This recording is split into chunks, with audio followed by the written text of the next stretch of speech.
আমরা 76-এর hockey player, আমি goalkeeper ছিলাম। আমরা যখন হকি খেলি তখন আমাদের 100 মেয়ে ছিল, তার মধ্যে থেকে আমরা পাকিস্তান যাওয়ার জন্য রেডি ছিলাম। ভাগ্যক্রমে আমাদের যাওয়া হয় নাই বলে আমরা যেতে পারলাম না। তবে আমরা বাংলাদেশের ভিতরেই আমরা খেলাধুলা করেছি হকি, কিন্তু আমরা জাতীয় হকি প্লেয়ার আমাদেরকে বলা যাবে না, কারণ যেহেতু আমরা বাংলাদেশের ভিতরে খেলছি, পাকিস্তান আমরা যেতে পারিনি।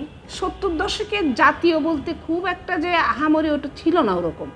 আমরা আমাদের মতো করে খেলছি, টাঙ্গাইল, নারায়ণগঞ্জ, বিভিন্ন ডিস্ট্রিক্টে খেলাধুলা করা হয়েছে আমাদের। আমরা যেভাবেই হোক খেলাধুলার মধ্যেই ছিলাম। আমরা 5টা বছর আমরা এই মহিলা হকি খেলেছি আমরা, এবং খুব ভালোভাবে খেলেছি।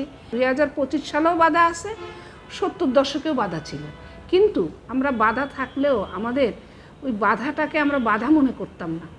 আমরা ভাবতাম যে আমরা যেহেতু এই পুরুষের খেলাটা খেলতে আসছি মহিলারা, সেহেতু আমাদের মনোবলটা ছিল খুব সুন্দর এবং ভালো। আমাদের সালাম স্যার ছিলেন আমাদের কোচ, পরে এহতেশাম ভাই ছিলেন আমাদের কোচ। ভালো ভালো কোচ আমাদের কোচিং করাইছেন ওনারা। ছোট্ট একটা টুর্নামেন্টের আয়োজন করছিলেন ওনারা, বাংলাদেশের মেয়েদের সাথে খেলা। ওই টুর্নামেন্ট আমাদের একদম, আমরা মহিলা কমপ্লেক্সে আমরা ক্যাম্পও করে ফেললাম যে আমরা যাব। শুধু লাস্টে আমাদেরকে বলা হলো যে না, কোনো একটা কারণে যাওয়া হচ্ছে না। মরহুম এরশাদ সাহেবই তো আসলে আমাদের, উনি এনএসসি চেয়ারম্যান ছিলেন তখন, উনি আমাদেরকে এই মহিলা হকির জন্য ওনার অবদান আছে এখানে। আমাদের মহিলা হকি যারা আফসানা, লাভলি, শিলা, খুকি, কস্তুরি, নাহিদ, শাহিন, আমরা খুব উঁচু মানের প্লেয়ার ছিলাম আমরা। রেহানা পারভিন ছিল, শাকিলা জাফরের সঙ্গীত শিল্পী, রেহানা পারভিন, হ্যাঁ, ও আমার সাথে, ও আমার টিমে মূল খেলাটাই ও খেলেছে। সেন্ট্রাল ওমেন্স কলেজ থেকে এক ঝাঁক মানে সুন্দরীরা সব আসলো আমাদের সাথে খেলতে।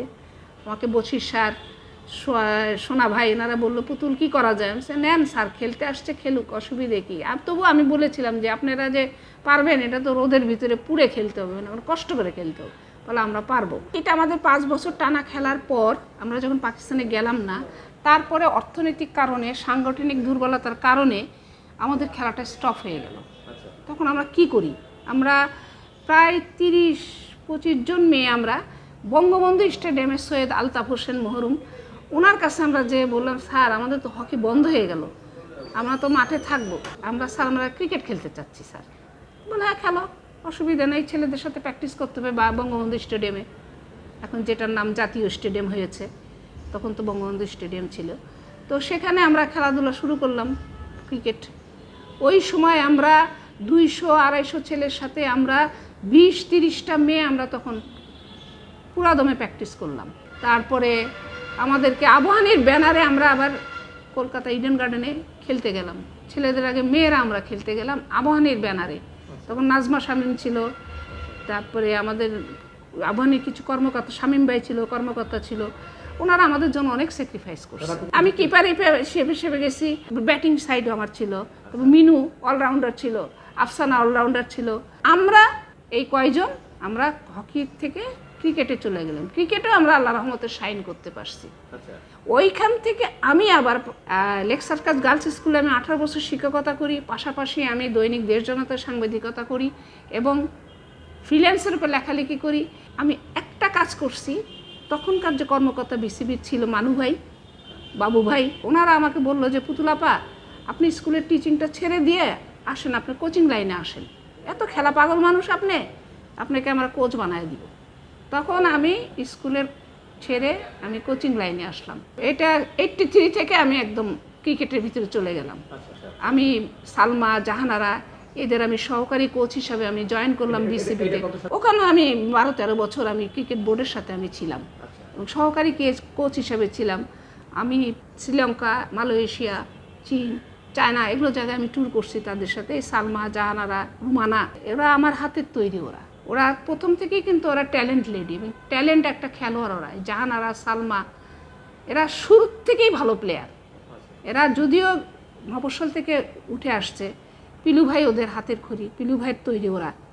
পিলু ভাই তৈরি করে ঢাকা শহরে দিত, আমরা আবার ঢাকা শহরে তাদেরকে নিয়ে আবার নার্সিং করতাম।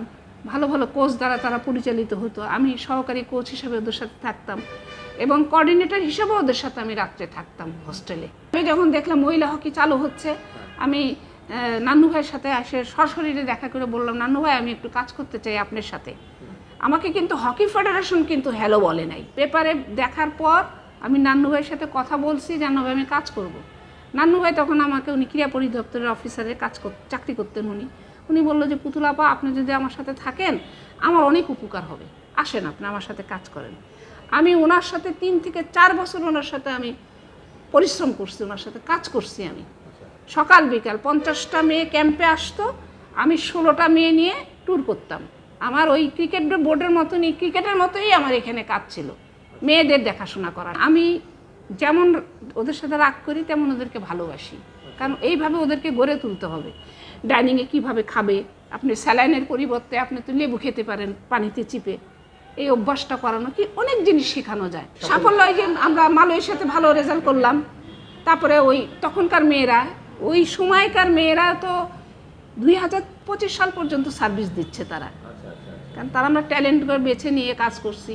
আমার কর্মজীবনের সেরা পুরস্কার আমি পেয়ে গেলাম সরকার থেকে, যে আমাকে তারা এখানে আমাকে কাজ করার সুযোগ করে দিচ্ছে। হকি ফেডারেশনের আমি মেম্বার, এইবারে প্রথম আমার এই হকি ফেডারেশনে আগমন, এবং এটাও আমার কর্মের মাধ্যমে, এবং এটাও আসছে। আমি আজকে নান্নু ভাইয়ের সাথে যদি আমি কাজ না করতাম আমি এত দূর আসতে পারতাম না।